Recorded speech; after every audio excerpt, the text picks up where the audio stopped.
Pakita pala ako sa inyo. Ito yung, ayan guys, sobrang dami. Ayan, hanggang doon. So, 421 heads yung napapisa nating itik ngayon.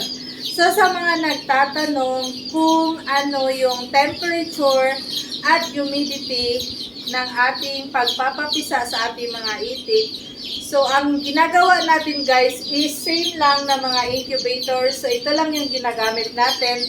At nilagay din natin yung ating mga itik kung saan natin pinapapisa yung ating mga manok.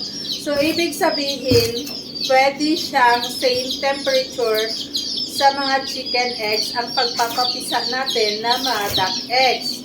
Pero, ang kaibahan lang po sa pagpapapisa ng itik or duck eggs is kapag 11 days na siya sa setter, ay ginagawa natin yung tinatawag na misting.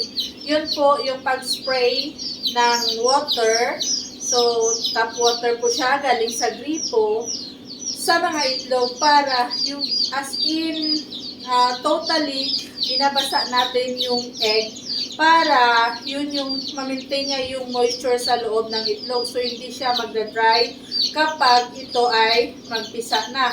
So, yun yung tinatawag na misting. 3 times a day din siya natin ginagawa, and then nilalabas natin siya sa incubator. So, meron tayong tinatawag na cooling and misting time para sa ating mga itik. So, ayan, nakita naman ninyo na maganda yung ating napapisa mga itik. So, ayan guys.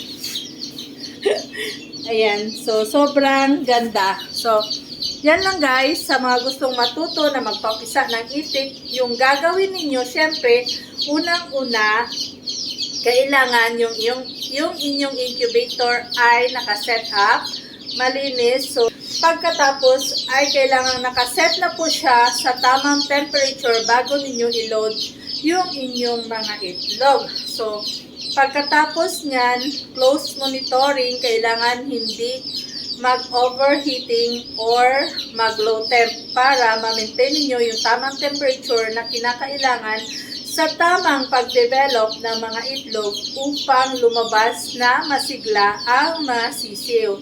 So, yan lang po at yun lang, para pareha lang din sa ginagawa natin sa mga manok, binabaliktad din natin ng at least 3 times a day. And yung kaibahan lang is 28 days na napipisa itong mga itik. So, yung transfer time natin, kung sa manok ay 18 days, ang itik naman po, ang internal tipping niya ay nangyayari between 25 to 26 days. So, yan yung time na itatransfer na natin sila sa hatcher. Kasi, hindi natin pinapapisa dito sa ating mga setter para hindi tayo mahirapan maglinis. So, sa hatcher talaga lahat ang pisaan ng ating mga itlog. So, yun lang guys. Sana may natutunan kayo sa ating mga videos.